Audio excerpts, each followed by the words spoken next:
जय श्री राम दोस्तों, आपके अपने चैनल में आपका स्वागत है।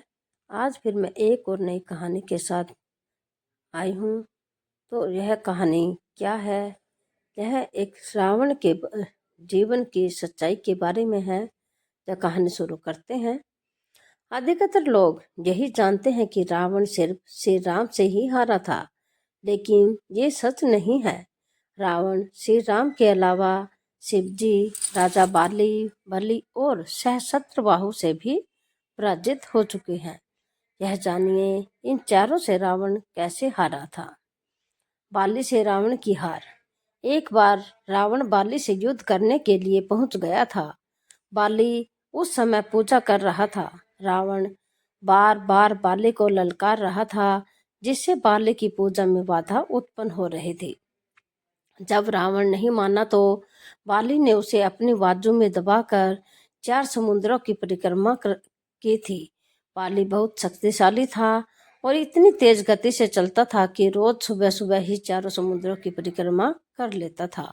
इस प्रकार परिक्रमा करने के बाद सूर्य को अर्घ अर्पित करता था। जब तक बाली ने परिक्रमा की और सूर्य को अर्घ अर्पित किया, तब तक रावण को अपने बाजू में दबाकर ही रखा था। रावण ने बहुत प्रयास किया, लेकिन वह बाली की गिरफ्त से आजाद नहीं हो पाया। पूजा के बाद बाली ने रावण को छोड़ दिया था। सहस्त्रबाहु अर्जुन से भी रावण की हार।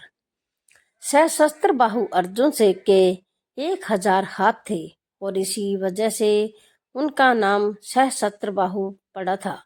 जब रावण सहस्त्रबाहु से युद्ध करने पहुंचा तो सहस्त्रबाहु ने अपने 1000 हाथों से नर्मदा नदी के बहाव को रोक दिया था। सहस्त्रबाहु ने नर्मदा का पानी इकट्ठा किया और पानी छोड़ दिया, जिससे रावण पूरी सेना के साथ ही नर्मदा में बह गया था। इस पराजय के बाद एक बार फिर रावण सहस्त्रबाहु से युद्ध करने पहुंच गया था। तब सहस्त्रबाहु ने उसे बंदी बनाकर जेल में डाल दिया था। राजा बाली के महल में रावण की हार। दैत्यराज बलि पाताल लोक के राजा थे। एक बार रावण राजा बलि से युद्ध करने के लिए पाताल लोक में उनके महल तक पहुंच गया था। वहां पहुंचकर रावण ने बलि को युद्ध के लिए ललकारा। उस समय बलि के महल में खेल रहे बच्चे ने ही रावण को पकड़कर घोड़ों के साथ अस्तबल में बांध दिया था। इस प्रकार राजा बलि के महल में रावण की हार हुई। शिवजी से रावण की हार। रावण बहुत शक्तिशाली था और उसे अपनी शक्ति पर बहुत ही घमंड भी था। रावण इस घमंड के नशे में शिवजी को हराने के लिए कैलाश पर्वत पर पहुंच गया था। रावण ने शिवजी को युद्ध के लिए ललकारा, लेकिन महादेव को ध्यान में लीन थे। रावण कैलाश पर्वत को उठाने लगा, तब शिवजी ने पैर के अंगूठे से ही कैलाश का भार बढ़ा दिया। इस भार को रावण उठा नहीं सका और उसका हाथ पर्वत के नीचे दब गया। बहुत प्रयत्न के बाद भी रावण अपना हाथ वहां से नहीं निकाल सका। तब रावण ने शिव जी को प्रसन्न करने के लिए उसी समय शिव तांडव स्तोत्र रच दिया।